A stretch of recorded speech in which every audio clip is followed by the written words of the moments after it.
Salut à toutes et à tous, c'est Rastan Manga, j'espère que vous allez bien. Pour ma part, je vais vraiment extrêmement bien. Et aujourd'hui, on se retrouve pour la vidéo découverte manga numéro 4 sur le manga Saltines. Sur ce les amis, bonne vidéo. Saltines est un manga qui a été conçu par Minoru Furuya, l'auteur de Ping Pong Club. Vous ne connaissez peut-être pas ce manga, c'est normal parce qu'il n'est pas encore édité en France. Mais sachez qu'il y a un animé dessus qui est vraiment très connu au Japon, qui est un peu moins connu en France. Mais en tout cas, sachez vraiment que le mangaka, donc Minoru Furuya, est vraiment très connu au Japon. Il est aussi connu que Inu Asano, l'auteur de Bonnie Pon et de Tsuzoshimi, Les Fleurs du Mal.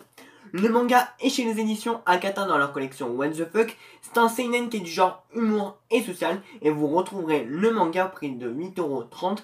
Et c'est une petite série terminée en seulement 4 tomes au Japon, donc allez clôturer la série. Et en France, nous avons pour l'instant un seul tome. Niveau du synopsis, on a l'histoire de Takahiko, un adulte âgé de 31 ans qui vit encore chez son grand-père avec sa sœur. Son grand-père et sa sœur vont se faire beaucoup de soucis pour lui parce qu'il est complètement au rocher de la société. Il a des délires vraiment extrêmement bizarres et tout ça. Il est un peu perdu dans la vie. Et donc sa sœur et son grand-père voudraient qu'il retrouve le bon chemin, qu'il devienne normal, qu'il trouve un travail et tout ça, qu'il a une vie normale en fait.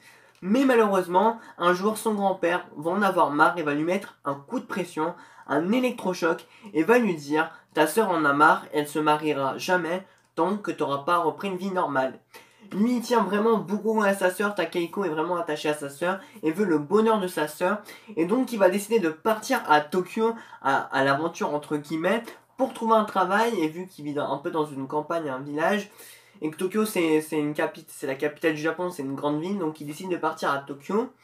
Et arrivé à Tokyo, il va rencontrer un chômeur qui est devenu SDF. Et il va faire la rencontre d'un lycéen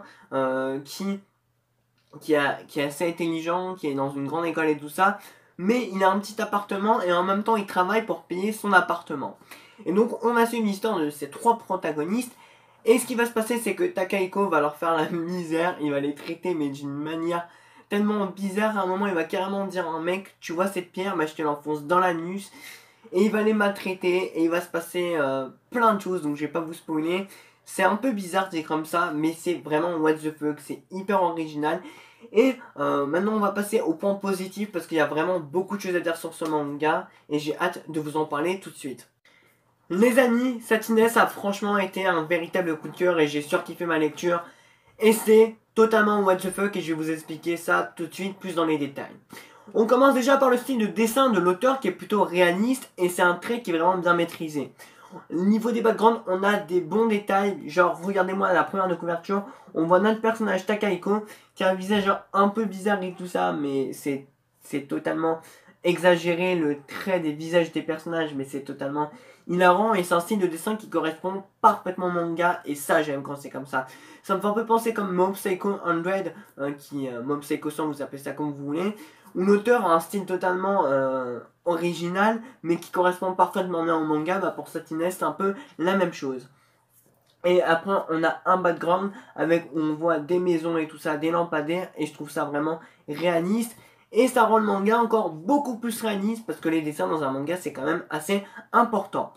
Second point positif, ce sont les personnages qui sont totalement rejetés de la société, qui sont totalement starbés, qui sont totalement déjantés. Tout ce que vous voulez, il n'y a pas un adjectif plus qualificatif que ça, à part dire qu'ils sont fous, ils sont starbés, ils sont rejetés, ils sont perdus. C'est totalement pété comme scénario, c'est totalement pété, les personnages ils sont pétés dans tous les sens. Même un drogué, je pense pas qu'il soit pas aussi pété qu'eux, parce que franchement là, avec ce que je vais vous dire, accrochez-vous. On commence directement par parler du personnage principal, donc Takahiko, qui est totalement perdu, il est dans des délires bizarres, il fait des choses bizarres, et c'est totalement illogique et incompréhensible, mais on peut comprendre le personnage, parce que au fond de lui, il a quand même un côté compréhensible, il lui reste un minimum de réalisme en lui, il lui reste une part de société en lui, on va dire qu'il a ça encore de la société, mais sinon il est dans des délires tellement bizarres qu'il est dans un monde parallèle. Et donc par exemple, il va s'enterrer pendant 3 mois dans le sol, il va rien faire. Il va dire c'est un entraînement, et après il va rabaisser les autres en disant ouais moi j'ai fait ça, et toi t'as pas fait ça, alors toi t'es nul, moi j'arrive à maîtriser mes émotions et pas toi. Et il va tellement partir dans des délires bizarres. À un moment, il va arriver vers un mec. Il va lui dire, tu vois cette pierre-là, bah, je te l'enfonce dans l'anus. Et c'est, les amis, c'est totalement starbé. Tous les personnages, ils sont bizarres. Mais c'est hilarant. Et à la fois, il est quand même un peu attachant, mais c'est un peu compliqué. Mais c'est surtout, c'est marrant. On se met des barres. Et en tout cas, c'est what the fuck. Second personnage, on va faire la rencontre d'un chômeur qui va devenir SDF et qui va faire la rencontre de Takahiko par hasard en marchant dans la rue. Et lui aussi, il est totalement starbé, il est devenu fou. Il a tout perdu en fait, il a plus rien à perdre, donc il commence à perdre la raison et tout ça. Il va commencer à crier, à s'embrouiller avec Takahiko, à vouloir de l'argent absolument. Et tout ça, c'est un truc de fou, comment on va partir dans des délires bizarres les deux. Mais lui, il est beaucoup plus réaliste que Takahiko. Il essaie de redonner la raison à Takahiko, mais ça marche pas. Takahiko est trop dans son monde à lui. Donc ça va faire des conflits, mais des conflits qui vont rendre les situations tellement marrantes que ça va donner un truc totalement what the fuck qui est excellent à lire et totalement marrant, je le redis une fois. Ensuite, on va faire la rencontre d'un jeune lycéen donc qui allait voler des culottes chez les gens. Et il allait les revendre ces culottes et donc il les revendait 20 000 yens ou 2 000 yens.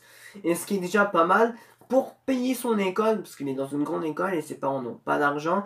Et donc en plus de ça, il a un travail dans un supermarché. Et il doit financer son appartement, donc il doit payer le loyer et tout ça. Donc c'est un peu compliqué pour lui. Et il va se faire choper en train de voler des culottes par Takahiko et le chômeur SDF. Et pareil, il va se passer des situations hilarantes. Takahiko va dire ouais, espèce de sale voleur de culottes et tout ça, il va le rabaisser et tout ça. Après, il va se passer encore des conflits entre le chômeur SDF, Takahiko et le jeune lycéen, et ça va partir en couille. À un moment, on va rencontrer un vieux, mais donc ils voudront gagner de l'argent. Donc Takahiko, le chômeur SDF et le lycéen vont vouloir gagner de l'argent pour essayer de survivre et tout ça à trois. Et ils vont faire la rencontre d'un vieux fou. Et donc j'ai mis un marque-page, mais il y a un moment, le vieux, ça m'a tué. J'étais par terre quand j'ai lu ça. Il dit, là c'est ça, va me tuer. Et regardez sa tête, regardez son visage, les amis. C'est what the fuck. Et même là, quand je regarde son crâne, j'ai envie de rigoler. Parce que c'est impossible de pas rigoler en regardant son crâne. Et j'ai surkiffé.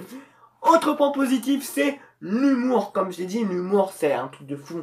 C'est un humour totalement loufoque, totalement déjanté, mais un humour assez qui fait peur en fait. Et un humour qu'il faut prendre au centième degré, parce que c'est réaliste, c'est réaliste.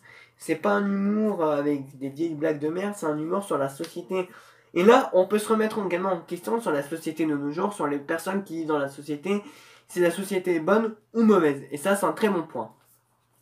Et je reviens au dernier point positif, où il y a une critique sociale et une critique de la société très intéressante sur les personnes qui sont rejetées de la société, sur la pauvreté, sur le chômage et tout ça. Et ça, c'est vraiment très intéressant parce que l'auteur arrive quand même à garder un côté rationnel sur l'œuvre qui fait que c'est what the fuck, comme je le dis. C'est l'auteur mélange deux genres de mangas qui vont pas ensemble du tout. Humour et social, c'est deux genres qui se correspondent pas de base. Mais l'auteur a fait un mix tellement what the fuck que c'est magique et c'est excellent.